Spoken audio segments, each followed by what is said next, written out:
মদনপুর নামক একটি সুন্দর টুনি পাখিদের গ্রাম ছিল। সেই গ্রামে একটি ভয়ঙ্কর ডাইনিও থাকতো। সেই ডাইনি রাত হলে সব টুনি পাখিদের বাসায় যেত আর বলতো, ঘরে কেউ আছো? দরজা খুলো, খুলো দরজা। আর যখনই কোনো পাখি দরজা খুলতো, ডাইনি সেই পাখিকে ধরে নিয়ে চলে যেত আর তাকে তার বাসায় বন্দি করে রাখতো। এই রকম করে ডাইনি গ্রামের প্রায় সমস্ত পাখিদের ধরে তার বাসায় বন্দি করে রাখে। একদিন ডাইনি টুনাকেও তার জালে ফাঁসিয়ে নেয় আর টুনাকেও বন্দি করে নেয়। তখন টুনা বলে, ডাইনি, আমরা তোদের কি করেছি? তুই আমাদের কেন ধরে রেখেছিস? এই গ্রামের প্রায় সমস্ত পাখিদের আমার ধরা হয়ে গেছে, শুধুমাত্র টুনি পাখিকে ধরার বাকি আছে। তাকে ধরে নিলেই আমি সব পাখিদের চিবিয়ে চিবিয়ে খাবো। হা হা হা হা হা। টুনি পাখি ডাইনির প্ল্যান বুঝতে পেরে যায়। তাই টুনি পাখি তার বাড়ির দরজার সামনে একটা বড় আয়না রেখে দেয়। তারপর ডাইনি টুনি পাখিকে ধরার জন্য তার বাড়িতে আসে।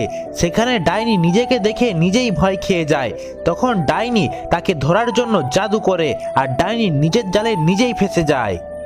তখন টুনি পাখি বাইরে বেরিয়ে আসে আর ডাইনিকে পিটাতে শুরু করে। তখন ডাইনি বলে, টুনি পাখি, তুমি আমাকে ছেড়ে দাও। তুমি আমাকে যা বলবে আমি তোমার তাই করে দেবো। ডাইনি, আমি তোমাকে ছাড়তে পারি, শুধু একটা শর্তে। যদি তুমি আমার বন্ধুদের ছেড়ে দাও তাহলে আমি তোমাকে ছাড়বো। টুনি, আমি তোমাকে কথা দিলাম, আমি তোমার সমস্ত বন্ধুদের ছেড়ে দেবো। তারপর ডাইনি তার কথা মতো সমস্ত পাখিদের ছেড়ে দেয় আর সব পাখিরা টুনিকে ধন্যবাদ জানায়।